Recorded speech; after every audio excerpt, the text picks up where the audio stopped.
Okay, welcome back. Today, for our deep dive, we're getting into some really interesting material.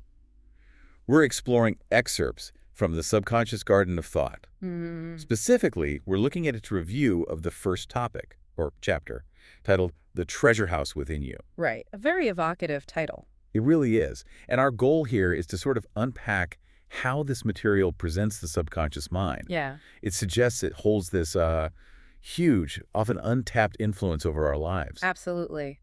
And crucially, how we might start to access that power, according to the text. So one of the first things that jumps out, and it's quite compelling, Mm. is the claim that this hidden force, the subconscious, it isn't just some vague idea. No, not at all. It's presented as a very active determinant. Exactly. Influencing, well, pretty much everything. Your health, your finances, relationships. Your overall sense of well-being, your happiness, it really touches every part of your existence, according to Dr. Murphy, the author referenced. Pervasive. What's truly fascinating here, I think, is the direct link he makes.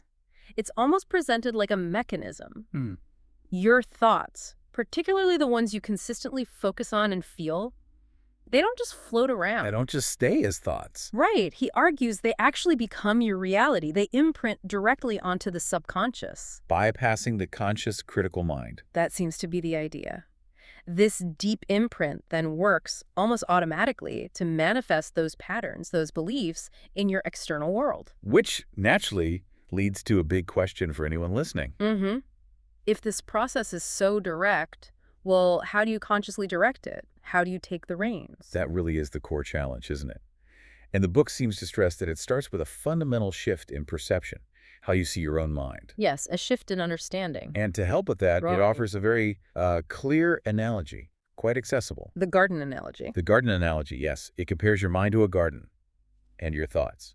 Those are the seeds. Simple but powerful. Very. And the distinction here is important. The book suggests the subconscious isn't rational like the conscious mind. It doesn't judge or reason. It's more of a feeling mind, working with impressions, emotions. It just accepts what's planted, non-judgmentally. So, following the analogy, if you plant good seeds, positive, constructive thoughts, feelings, you're essentially telling that feeling mind, that subconscious garden, what to grow. And the expected result is good fruit, positive outcomes in your life, health, success, peace, whatever you're focusing on. It connects the inner world directly to the outer results. And if we zoom out a bit, connect this to the bigger picture presented, the material makes it incredibly clear. It argues you already possess everything you need inside you. Right. It's not about getting something new from outside. Exactly. It's about learning how to use this inherent power effectively. That first chapter really lays the groundwork for understanding this principle. It sets that foundation. But it also mentions the flip side, doesn't it? If positive thoughts are seeds. Then negative thoughts, fears, doubts, anxieties, those are the weeds. Dr. Murphy is quite strong on this point. Yeah. He cautions that these weeds actively choke out the good seeds, the positive potential. So what he calls mental weeding becomes just as vital as planting the good stuff. You have to clear the ground too. That makes sense. So how do we actually do that? How do we plant these good seeds effectively and manage those weeds consistently? Well, the book highlights specific tools, practical approaches to access and leverage this inner power. Tools like? Belief, faith, and repetition. And these aren't just abstract concepts for Dr. Murphy, they're presented as active techniques. Okay, let's break those down a bit. Belief.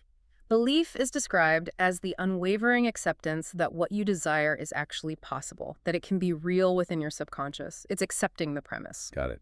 And faith. It sounds similar. It's related but distinct. Faith, in this context, isn't just intellectual agreement, it's the feeling of the wish already fulfilled. Ah, so experiencing the desired outcome emotionally now.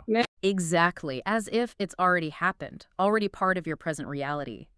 That emotional charge is what impresses the subconscious. And repetition. Repetition is the discipline, the practice of consistently impressing these thoughts, these feelings onto your subconscious until they become, well, automatic, ingrained habits of mind. Like tending the garden daily. Precisely. It's about consistently feeding that subconscious garden with the thoughts and intentions that serve your goals until it naturally, automatically produces the harvest you want. So ultimately, what we've explored today from this first part of the subconscious garden of thought, it really boils down to a powerful idea, doesn't it? It certainly does. That your subconscious mind holds incredible influence, incredible sway over your reality. And crucially, That through deliberate conscious thought combined with that unwavering belief No. and the feeling of already having what you desire, you potentially have the ability to shape that reality. It puts the power and the responsibility squarely back on the individual's inner world. Which leads us to a final thought for you, our listener. Yes. Consider this. Based on everything we've just discussed, this idea of the subconscious as a fertile garden. What seeds are you consciously choosing to plant in your mind's garden today? And perhaps just as importantly, What weeds are you actively, diligently removing to cultivate the future you truly desire? Something to reflect on.